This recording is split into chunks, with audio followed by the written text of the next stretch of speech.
adding another gateway within 2 hours from New York City is not only strategic, it just makes sense.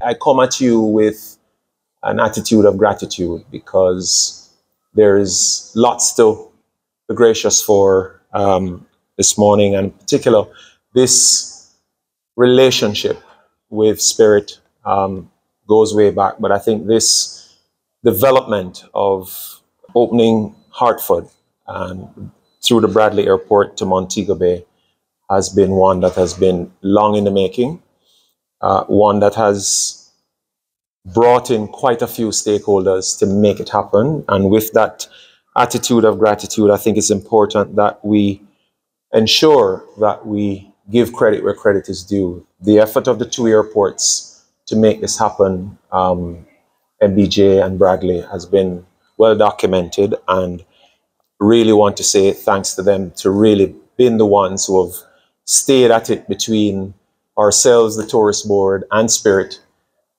with the involvement of our Foreign Affairs Department and the Consul General Office in Connecticut. Have really worked hard behind the scenes to pull this through. But I think also that the importance of it is also needing mention, because the New York tri-state area is our largest area of business in terms of tourist arrivals, both combined with visitors and our diaspora members. And so adding another gateway within 2 hours from New York City is not only strategic, it just makes sense. This winter season coming up, we will have some 1.3 million seats being flown to the destination. In 2019, we also had 1.3 million seats. So we're almost 100% within, I think, a few thousand of 100% recovered with seat capacity. Based on our forward look on pacing, we probably will do somewhere around about 1 million passengers into the destination this winter. That will be, if not a record, almost a record, because 2019 would have been our largest year on record. I'd be remiss if I didn't mention a couple other things that Spirit's super excited about in the near future.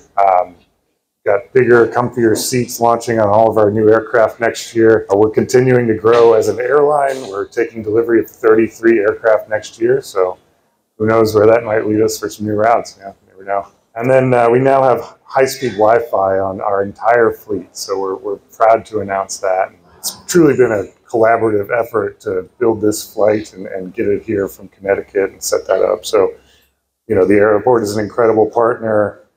And, you know, MBJ, just wonderful. As I said, I think earlier, you know, this is my first time to Jamaica, but it definitely won't be my last. I don't believe I've ever seen people be so excited about a single individual route launch before.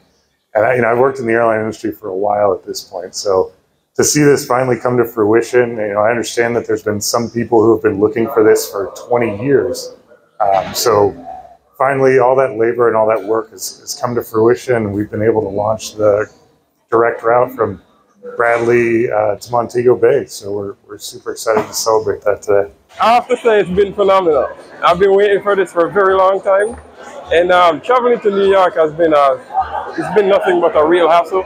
So from Connecticut, I think it's much easier. And I think it will be, you know, profitable for the state, both America and Jamaica as well. There's a lot of Jamaicans living in Connecticut. Yeah, so there's a census of 60,000 people living in Connecticut. Right. So I think that's where they came up with this idea, saying, hey, you know what, we should have international travel from Connecticut to Jamaica, and I love it.